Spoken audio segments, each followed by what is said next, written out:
कारगिल की जब वार हुई थी तो कोई किसी मुल्क के ऊपर अटैक या जंग किसी को बता के नहीं करता। हर मुल्क की अपनी प्लानिंग होती है और इंडिया हमसे कहीं बड़ा मुल्क है। पाकिस्तान की आर्मी का साइज़ जो है वो इंडिया से बहुत छोटा है और इंडिया, लेकिन आज तक कभी इंडिया ने किसी महाज पे जो है ना वो बर्तरी हासिल नहीं की। जब सच बोलने का तुम्हें अंदर से उबाल आई गया तो ये भी बोल दो कि कश्मीर के अंदर तुमने एसएसजी वाले भेजे थे जो हमारे बड़े थे, इनकी पतलूने 93,000 ढाका में उतार चुके हैं दोस्तों। 2024 और गौरववारी आज फिर इनकी पतलूने उतारने लगे। कश्मीरी गए इंडियन आर्मी के पास, बोला पता नहीं सर कौन पागल के बच्चे घूम रहे, जरा इनको जूते मारो।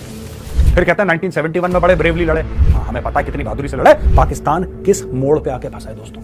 कारगिल वॉर है वो भी पाकिस्तान ने लड़ी। इंडियंस कहते हैं कि ये पहली दफा है कि पाकिस्तान ने कारगिल को भी तस्लीम किया है। लेकिन मेरे मुशाहिदे में ये आता है कि जनरल मुशर्रफ ने भी कारगिल का जिक्र किया था एज एन आर्मी चीफ कि हमने लड़ी। इंडिया कभी आपको डोमिनेट नहीं कर सकता भाई। जज्बा जो है ना, जज्बा is the very most important thing in the one self. Pakistan की आर्मी, पाकिस्तान के जवानों के पास जो जज्बा है ना, वो पूरी दुनिया मानती है कि वो कहीं पर किसी के पास भी नहीं है। इतनी बार कहा सस्ते नशे मत किया करो, मत किया। पाकिस्तान ने अतीत में जितने भी दुष्प्रयास किए उसे मुंह की खानी पड़ी है, लेकिन पाकिस्तान ने अपने इतिहास से कुछ नहीं सीखा। मैं आतंकवाद के इन सरपरस्तों को कहना चाहता हूं कि उनके नापाक मंसूबे कभी कामयाब नहीं होंगे। जय दोस्तों, राम राम जी। सच और झूठ में फर्क पता है क्या है?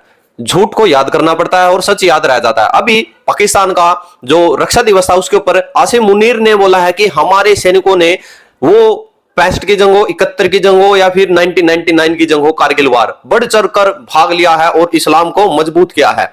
देखिए, जो 1999 का 1999 का कारगिल वार था, पाकिस्तान नकारता आ रहा है कि भाई हमारे तो मुजाहिदीन गए थे, यानी कि कश्मीर फ्रीडम के लिए वहां पर मुजाहिदीन लड़े थे।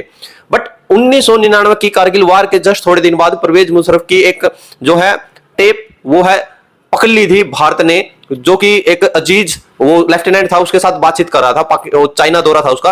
और कल फिर जो है 6 तारीख को आसिम मुनीर ने कबूल लिया कि भाई हमने कारगिल वार में थे। आपके क्या रिकमेंडेशन? लड़न का एक बहाना है, धमकी दे रहा है, अपने ताकत दे जोर दसदा मैं ताकत वाला। हालांकि अगर देखा जाए सन 65 की जंग इन्हां लड़ी है पहला, आम कहना हरकतां दे इन्हां दियां ने, इस तो बाद भी जी जंग इन्हां लड़ी। मोदी अपनी आवाम को बताया कि जो उनकी फौज ने किया या उन्होंने कौन सा कारनामा अंजाम किया।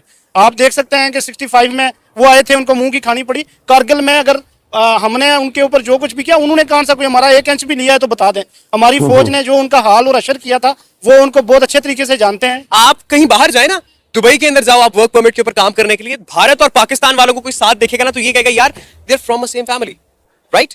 डिस्टिंग्विश नहीं कर पाते लोगों के। हमारे ट्रेडिशंस एक जैसे हैं, बात करने का ढंग एक तरह का है यार, हमारे खाने एक तरह के हैं भाई, लेकिन मिठाई इंडिया वाले ज्यादा अच्छी बनाते हैं। इंडिया भी साडा लड़ना नहीं चाहता कि मैं इंडिया दे विच हां ते हिंदू ये कहंदा है, हिंदू आंदा साडा अगर साडा तुहाडे मुसलमान भरा दे नाल ज्यादती करे हिंदू, ਅਸੀਂ ਉਹਦਾ ਬਾਈਕਾਟ करने के साडा हिंदू मजहबी भरा ही नहीं। हिंदू कहंदे ने, ये पब्लिक कहंदी है। पाकिस्तान को सपोर्ट कर, पाकिस्तान को नहीं, वो तो वहां के मुसलमान। तो जनरल आसिम मुनीर, पाकिस्तान के चीफ ऑफ आर्मी स्टाफ ने यह कबूल लिया है कि कारगिल में पाकिस्तानी फौज मुलविस थी। हमें तो पता ही था, हमें तो पता ही था। भारतीय सेना ने तो इनके फौजियों को दफनाया है, वहां पे नमाज जनाजा पढ़वाई है, गार्ड ऑफ ऑनर दिया है। हमने उन सोल्जर्स को, उन पाकिस्तानी सोल्जर्स को इज्जत दी जिनका ये लोग पूछते नहीं थे।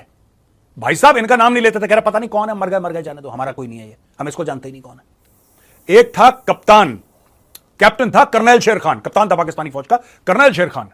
जब वो मारा गया तो पाकिस्तानियों ने बोला कि साहब हम तो इसको जानते ही नहीं है कौन है, कहा हमारा तो है नहीं है, मरमुरा गया होगा कोई, ये है कोई मुजाहिदीन, ये so called Kashmiri freedom fighter है कोई, हमारा बंदा है ही नहीं। फिर उसके बाद भारत के एक ब्रिगेडियर थे एमपीएस बाजवा साहब, ब्रिगेडियर एमपीएस बाजवा साहब, उन्होंने साइटेशन लिखा कि ये जो बच्चा है ये बड़ी बहादुरी से, ठीक है हमने इसकी जान ले ली, ये हमारा दुश्मन था लेकिन बड़ी बहादुरी से लड़ा। तब उसको पाकिस्तान का जो टॉप अवार्ड है करेज का, ब्रेवरी का टॉप अवार्ड, तब उसको दिया गया। ये दोगलापन है पाकिस्तानी फौज का। आज की तारीख में आसिम मुनीर कह रहा, हाँ हमारे जो फौजी थे ना वो बड़ी बहादुरी से लड़े, 1947-48 में भी बड़ी बहादुरी से लड़े, 65 में भी बड़ी बहादुरी से लड़े, 71 में भी बड़ी बहादुरी से लड़े, कारगिल में भी बड़ी बहादुरी से लड़े। ये भी बोल दो, ठीक है आसिम मुनीर, जब सच बोलने का तुम्हें अंदर से उबाल आई गया तो ये भी बोल दो कि कश्मीर के अंदर तुमने एसएसजी वाले भेजे थे, उनकी भी तारीफ कर देना कि बड़े बहादुरी से। देखो सुनो दोस्तों, मैं आपको एक बात बताता हूं ये क्यों सिग्निफिकेंट है। एक्चुअली इवन इन 1949 ये पाकिस्तान की फौज इतनी चोटी फौज है। आज मैं इस फौज की पतलून उतारता हूं। जो हमारे बड़े थे इनकी पतलून 93,000 ढाका में उतार चुके हैं। दोस्तों 2024 और गौरवारी आज फिर इनकी पतलूनें उतारने लगा है। देखो 1947-48 में जब कबायली आए थे उनके साथ पाकिस्तानी फौज भी आई थी। तब भी ये लोग यही कह रहे थे कि इसमें पाकिस्तानी फौज है नहीं, तो कबायली है, कबायली है, कबायली है, हमारा कोई लेना देना नहीं है इससे, हमारा कोई। अब खुद उनका आर्मी चीफ कह रहा है कि 47-48 में भी बहादुरी से लड़े। कैसे बहादुरी से लड़े भाई? तुम तो थे ही नहीं यहां पे, तुम तो थे ही नहीं। दोस्तों जो दूसरी बड़ी लड़ाई हुई पाकिस्तान के साथ 1965 में, 1965, इन्होंने फिर यही बेवकूफी करी। और इन्होंने पता है क्या सोचा था? इन्होंने ये सोचा था कि साहब वहां से कबायली अंदर आ जाएंगे, इर्रेगुलर्स आ जाएंगे, वो दंगा फसाद करेंगे पीछे से। और इन्होंने 1 साल पहले रण ऑफ कच्छ में, जो कि गुजरात में है, वहां पे एक्शन करना शुरू कर दिया था। ऑपरेशन जिब्राल्टर तो बाद में हुआ, ऑपरेशन जिब्राल्टर बाद में हुआ। और जंगी जनून किसके सर पे चढ़ा? जंगी जनून चढ़ा सर पे जुल्फिकार अली भुट्टो के, जो कि प्राइम मिनिस्टर था। ठीक है जी, मैं किसी दिन आपको बताऊंगा पूरी 1965 की बात। लेकिन fact of the matter is कि ये चढ़ दौड़े, फिर इनको जूते पड़े। लेकिन जूते पड़ने से पहले इन्होंने अपने इर्रेगुलर्स भेजे, अपनी पाकिस्तानी फौज नहीं भेजी। इन्होंने 1965 में अपने इर्रेगुलर्स भेजे, सादी वर्दी वाले। और इनका यह आइडिया था कि जब वो घुस जाएंगे अखनूर साइड से, जब वो घुस जाएंगे और वो कश्मीर पहुंच जाएंगे तो कश्मीरी मुसलमान खड़ा हो जाएगा। और कश्मीरी मुसलमान, इनको लगा कि 20,000 कश्मीरी मुसलमान वहां पे तैयार है हमारी फौज के साथ कंधे से कंधा मिला के इंडियन आर्मी के खिलाफ। वहां पे कश्मीरियों ने, आपको पता है क्या करा? कहना सुनने के लिए बचा कुछ नहीं जनाब। ये तो एक ऐसा टॉपिक है जिसपे बहुत ज्यादा कन्वर्सेशन हुई है अक्रॉस द बॉर्डर, स्पेसिफिकली जो मिलिट्री सर्कल्स हैं दोनों तरफ से। तो इसमें कोई शक नहीं कि पाकिस्तान की जो फर्स्ट हैंड पोजीशन रही है वो ये रही है कि जी हम तो इसमें इन्वॉल्व नहीं थे, बल्कि ये मुजाहिदीन थे जो कश्मीर से आए थे और वहाँ पे लड़ रहे थे। तो इस हवाले से उन्होंने एक बड़े पैमाने पे जो है वो डॉक्यूमेंटेशन और पेपर वर्क भी किया हुआ था कि कितने लोग थे, कितने लोग मारे गए, क्या चीज़ हुई। और उसके नतीजे में जो फॉल आउट हुआ बाद में वो भी आप लोगों ने देखा कि वहाँ पे जो लोग, जो कैजुअल्टीज हुई हैं, उनकी जो डेड बॉडीज हैं वो रिसीव करने से इनकार कर दिया गया था। क्योंकि जब आपकी पोजीशन ये है कि हम तो हैं ही नहीं, तो आप ज़ाहिर डेड बॉडी तो नहीं वसूल कर सकते। तो ये तो एक एक्सट्रीम किस्म का डिनाइल था एक बहुत बड़े फैक्ट का कि जी हम इसमें इन्वॉल्व नहीं हैं। तो उसको जो है वो अगर आके, तो अब कोई किसी ने तस्लीम किया तो इंडिया अगर उसको किसी तरीके से हाईलाइट कर रहा है तो ये समझ में आने वाली बात है। तो दोस्तों आप लोगों ने देखा, देखिए भाई मेजर साहब ने पतलून गिली कर दी है। 1971 के वार को तो पाकिस्तान कभी भूलेगा भी नहीं, क्योंकि 93,000 सैनिक भाई थोड़े नहीं होते, घुटनों के बल बिठाया था सभी के सभी को।